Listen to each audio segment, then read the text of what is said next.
Hi everyone, it's Meikle here, and this week we're going to be looking at centimetres, millimetres and metres. So I'll take you through the process of all three, and I've just got some resources here that I've found at home to help me.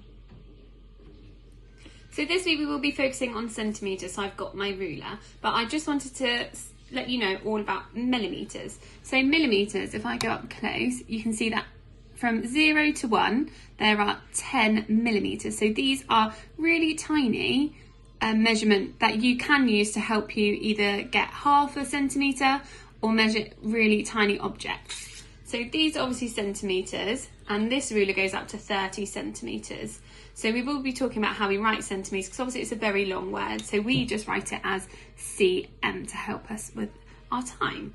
A metre is 100 centimetres. So of course, like I said, this is 30. We do have them at school, but sadly I'm at home right now. So we have our metre stick at school, and we use that to measure bigger objects like we have done previously. So we measured a table, we measured the outdoor shed, we measured the play equipment. So think about what you're measuring and what measure of unit you want to choose.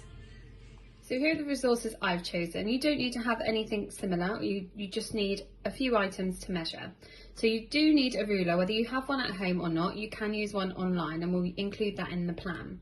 So I'm going to measure my pen first, and I know that when I'm measuring using a ruler, I know that it has to come up to the 0 on the ruler, and then find at the end where it measures up to. So this pen is 14 centimetres, and for short we write cm.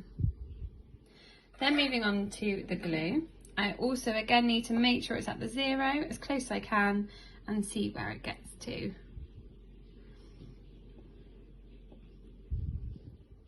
So this is just over 11 centimetres, and as you can see it's closer to 11 than it is 12, so I would write 11 centimetres.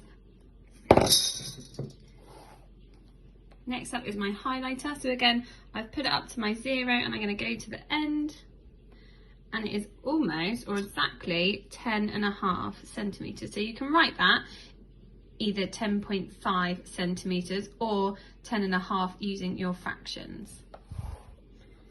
Again, make sure you're putting it to your 0. This one's a bit tricky, so you might want to use your finger to push it up and see if it's at the right point.